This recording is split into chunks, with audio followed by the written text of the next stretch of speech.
ng umaga pero pera ang kapos.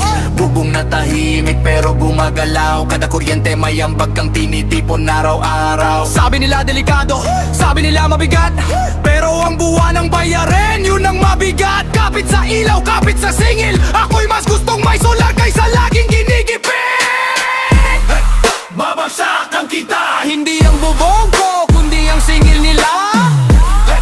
Babagsak ang kita, kapit sa araw, araw-araw libre pa. Naka-sandwich ang panel, dikit sa kisame. Hindi yan multo, bakit parang takot ka pa rin eh? Bawat tapat na sinag, may balik sa metro. Bawat buwan na lumipas, may ngiti sa resibo. Kung mahulog man daw, aba tingnan mo nga, mas madalas bumagsak ang poste dahil sa dami ng karga. Hindi ako nananakot, nagbibilang lang kapag may sariling kuryente. Mas luwag ang bahay.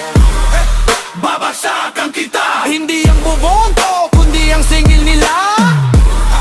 Babagsak ang kita, kapit sa araw, araw-araw libre pa. Sa kapitbahay, usap-usapan na naman. Sayang yan, sabi nila, pero araw ang tatamaan. Kapag umagay maliwanag, ref ko ang panalo. Di na laging napapaatas pag dumating ang bil sa dulo. May solar sa bubong, may tibay ang kabit. May planong maayos, hindi basta dikit. Kaya kung may takot ka, pakinggan mo to. Ang lakas ng bahay, hindi lang sa poste kundi sa ulo.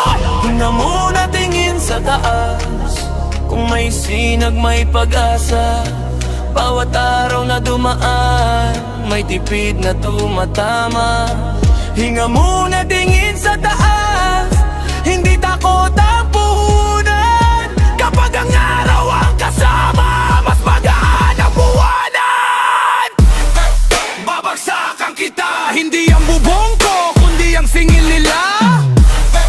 Babagsak ang kita, kapit sa araw, araw-araw libre ka. Kaya wag mo akong lokohin sa takot-takot. Ang tunay na bagsak, yung bulsa mong nauubos. Sa taas ng singil, may sagot sa bubong. Bawat sinag na tumama, may ginawang tugon. At kung tatawa ka, tatawa rin ako. Kasi ang biro mo may totoo sa liko. Baka ang babagsak yung kita ng meral ko. Babagsak ang kita, hindi ang bubong ko kundi ang singil nila.